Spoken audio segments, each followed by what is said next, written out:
Just going to say this off the bat here, not going to be a ton of edits in here or anything. So, like, if you want to listen to this while you do other things, that's how I suggest you view it. Anyways, like, comment, subscribe. Let's get into this video. So, if you are a fan of baseball, you had just seen maybe the best season, or not season, the best series of the 2026 regular season. If you're not a fan of baseball, then for you, it was probably the worst series of the 2026 regular season for MLB.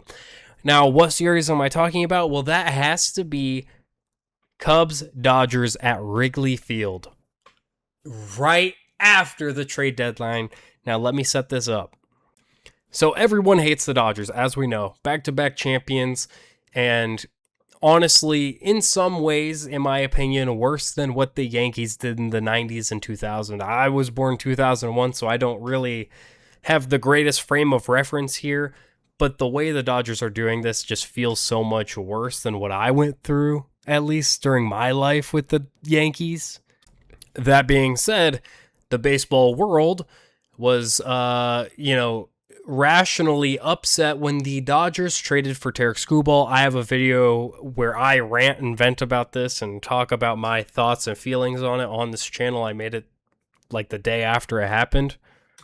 Anyways, that's what's happened going into this series, and it's expected that Tarek Skubal's debut will be at some point during this series, and it was. So, in case you didn't know, Cubs and Dodgers don't like each other at all. The Dodgers are just an annoying team with an annoying fan base. It is what it is. Not saying the Cubs don't have an annoying fan base, but, at least their fans are actually, fans of baseball, the sport. And, when they go to games at Wrigley Field, it's not just, the cool thing to do, get your selfies and post them online to act like you're a fan of baseball, like, Dodgers fans do. The Cubs are the popular baseball team for people that like baseball. That's what they are. So with that in mind, there was some hatred brewing between them. PCA's comments about the Dodgers as a team, the fact that Kyle Tucker, who, wrote off his own injury last year, which, almost, to an extent, almost took the Cubs out of playoff contention and almost derailed the entire season. Quite frankly, it almost did. Because he wrote off his own injury when he could have, taken himself out of play. We could have called up Moises Ballesteros to DH or in case he was injured. But we could have had Seiya out in right field and had someone else DH. It would have been fine. We could have figured it out. Even last season, Kyle Tucker in that second half was replaceable. And he should have actually taken the time to, get the help he needed and come back healthy. That would have been much better than what happened, because for the second half, he played like shit. He didn't care. It was all about him during that time. So then he runs away to the Dodgers in hopes of getting an easy ring, because the one weakness the Dodgers had last season was their outfield. So they, in quotes, improved it by giving Kyle Tucker, who sucked for half a season, $60 million a year, and, added to their $2 billion roster. So immediately, without even anything else happening, Cubs fans are going to boo Kyle Tucker. And, there's a lot of Dodgers fans wondering why Cubs fans would do that. Freddie Freeman got a standing ovation when he went back. Like, we love players that, did things and actually liked being on the team. Kyle Tucker never liked being on the Cubs. He didn't do anything for us the second half of the year. When it mattered, he was a detriment to the team. So there's a lot of animosity towards him. So we booed him because he was playing like a bum. After the game, of course, he would run to the media and cry. Oh, wait, what happened that first game? Yeah, the Cubs beat out the Dodgers by a lot. 5-10 final score? Let me double check. Oh, yeah, I was right. Yeah, 5-10, Cubs win. Isn't that wonderful? Isn't that beautiful how that happens? So this was the first part. It was the prologue to a generational hate watch for 28 fan bases. It's hard to call it a hate watch for Cubs fans because we love our team, but also there is a lot of hate in there. So I guess 29 teams got a good hate watch. Anyways, the Cubs just trounced the Dodgers. But this isn't what everyone was looking for yet. This is just part 1. Now, day 2 of the series, Dodgers-Cubs. This is the debut of, the snake Tarik Skubal on the Dodgers. I hate Tarik Skubal. I hate the Dodgers. Both of them together, man, that's awful. I hate it. But who would the Cubs have go against Tarik Skubal? Obviously, it's got to be like the ace of the team, and damn right it was, is Javier the Ass Man Assad. Sorry for the yelling. I just love Javier Assad. I really do regret not making more videos towards like the beginning of the year, like during the off season, because I love Javier Assad. I believed in him last season, and I think he should have a starting job as a pitcher. He is really genuinely that good. It's just he doesn't get the opportunity that often. And, I was rooting for him a lot in the World Baseball Classic. I was like, I love Javier Assad with all my heart. I was disappointed in him during the World Baseball Classic because he had the opportunity on an international stage to show off what he can do, and it just didn't go his way. I don't think it's his fault. I don't know if his light's too bright moment or whatever, but man, it just sucks, man. Anyways, huge fan of the Ass Man. Great choice to go against Tarik Skubal, reigning AL Cy Young winner. So the game starts off rough with, everyone's least favorite player, Kyle Tucker, hitting a bomb, an absolute nuke. First time he's done that in Wrigley in probably a year. Pretty close, at least. It's like, oh, wow, King Cuck is back.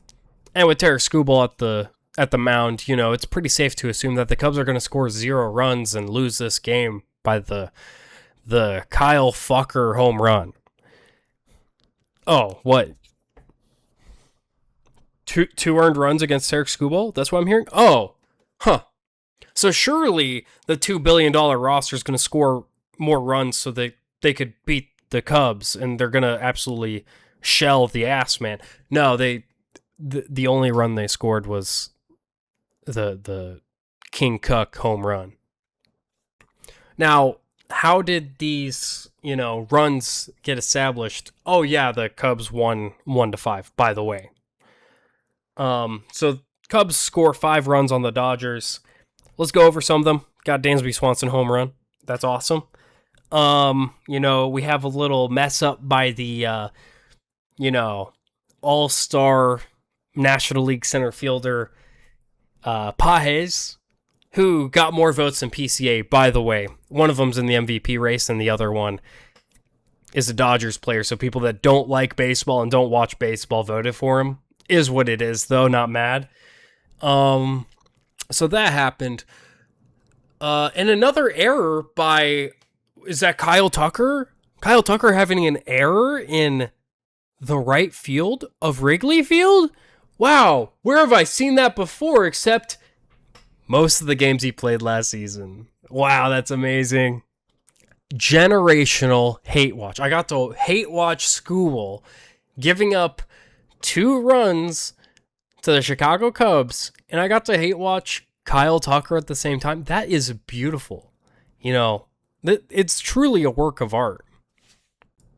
And all that happening with Cookie Monster giving the 7th inning stretch. There's something to be said about that.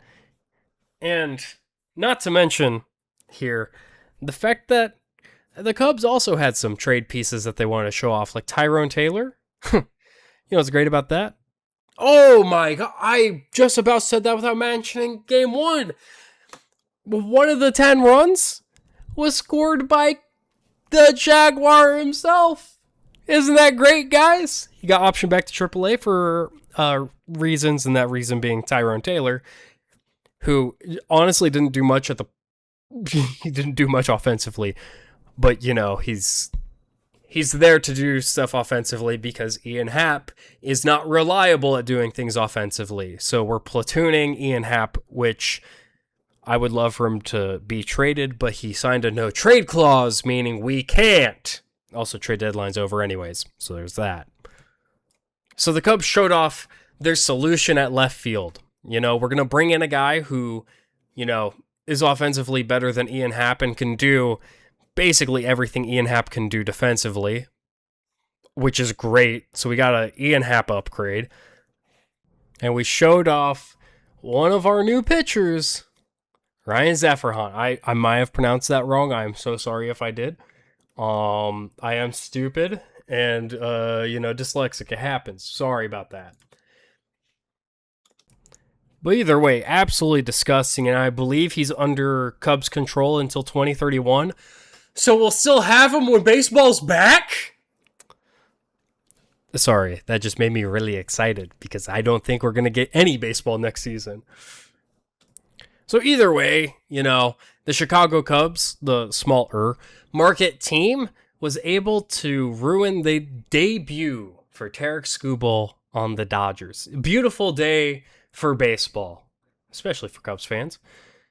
And there's so much more I could talk about with this, but it's just so funny that Tarik Skubal, reigning AL Cy Young winner, the biggest trade in this year's MLB trade deadline, an amazing pitcher in his own right, and the Los Angeles Dodgers, in his debut, lost to the ass man with the Cookie Monster performing the 7th inning stretch. There's just something beautiful and poetic about it. It's really just amazing.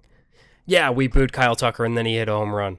It is what he is, And then he played like a bum for the rest of the game. We know what he is. That's why we boo him. That gave us a series win, and it led us into the final game of the series. Not that it really mattered. We're just padding stats here. Where the Cubs win again, 6-7. Ooh, hands.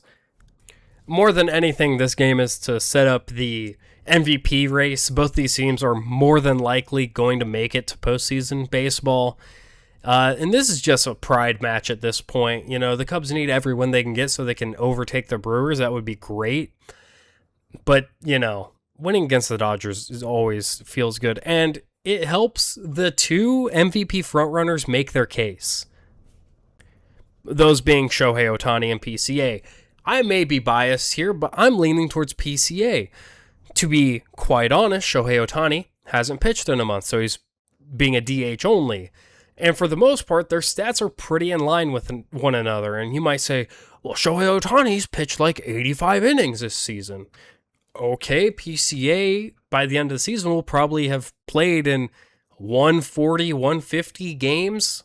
Most, if not the entire game, playing center field and hitting. I don't know, that seems a little more valuable to me than 85 pitches because I don't think Shohei's returning to the mound until maybe the postseason, if no one gets hurt. You can't tell that to Dodgers fans because they can't get it through their head because they don't watch baseball and don't know anything about it. Part of the reason they wanted to trade for Skubal in the first place was to keep Shohei healthy. Because if Shohei goes out to pitch and rips open his UCL a third time, he's not going to be able to hit either. So their goal is to make sure they have Shohei at DH and he can still be valuable for them there while they have a crazy, insane rotation where they have starters coming back from injury still. So I do honestly think it's unlikely that Shohei pitches again in the regular season. And if he does, we're assuming he's gonna still be one of the best pitchers in baseball. Like, we're honestly assuming that after 2 months of not pitching. Because they're also not gonna send him down to get more practice or anything. They are just gonna let him rip in the big leagues. Like they've done every time this has happened. I'm not saying MVP race is done and said yet, it's not said and done, okay? Things can change. Now, what does PCA have to do to ensure he can get, the MVP title? He just has to keep up his pace. He has to keep doing what he's doing. Okay, he has the highest WAR in all of baseball. His WAR right now exceeds Chris Bryant's in 2016, adjusted. When Chris Bryant was voted for in 2016, he had like an 8.4, and PCA isn't to that level yet, but adjusted WAR, basing the WAR stats off of what we go off of now,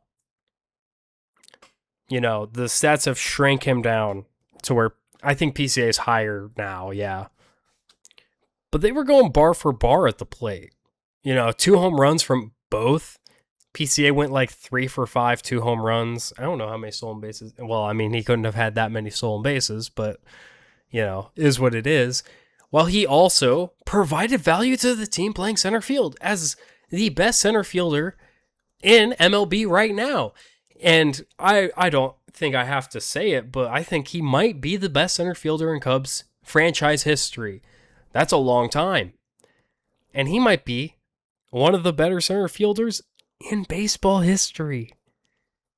At least this decade, right? Like defensively, like no one's doing what he's doing with these 5-star catches. He was a Gold Glover last year. If we're being honest, if it wasn't a fan vote and it was people that actually care about defensive stats, he would have been a Platinum Glover, but he wasn't hitting better than the guy that won the Platinum Glover, even though his defensive stats were better. That's a conversation for another day. Some of these things shouldn't be relegated to viewers and fans. It should be, people that know what they're talking about doing it. So, yeah. As a Cubs fan, this is a very successful series. We swept the Dodgers, which already amazing. We spoiled Tarek Skubal's debut with the Dodgers. Wow, that's amazing. The Ass Man is, he played an excellent game on primetime national television in front of the world because of this Dodgers hate watch and Tarek Skubal hate watch. It's beautiful. We did that for everyone. Okay. And I hope if you're not a Cubs fan, I hope that you can recognize like, hey, Brewers, I know we hate each other. I hate you quite frankly. And I know you hate Cubs fans. It is what it is. We got to stick together because you're making the postseason. We're making the postseason. The Dodgers are making the postseason. We got to keep the hate watch up. We got to hope that we don't face each other before one of us faces the Dodgers because these are the 2 teams in the NL that have a real chance at beating the Dodgers. We got to root for the Dodgers' downfall. After that, hate watching, okay? But we need the Dodgers out. And I think you pump enough hate in the world, they'll get out. So, even if you're not a Cubs fan, I hope you had a successful and great hate watch of Cubs and Dodgers. I had a great time. I hope you had a great time. I'm probably not going to make a video going over every series the Cubs have this year. Just like, important ones. I want to do more MLB content going forward. It's just, with 162 games, sure, there's a lot to talk about. But when is it different? When does it matter? And that's what I want to talk about mostly. I don't want to talk about the mundane stuff. That's why football's easy to talk about, because there's 17 games a year, not including playoffs. Anyways, I've rambled for like 20 minutes, so thank you so much for watching. Hope you stick around, subscribe, like, comment, all that fun stuff. Whether you're a Cubs fan or not, I mostly do Chicago sports here. So, if you're a White Sox fan stopping in, hey, stick around for Bears, Bulls a little bit, Blackhawks a little bit, Bandits. I want to do a lot of AUSL next year. Anyways, stick around for that. Chicago over, everyone. Thank you so much. See ya.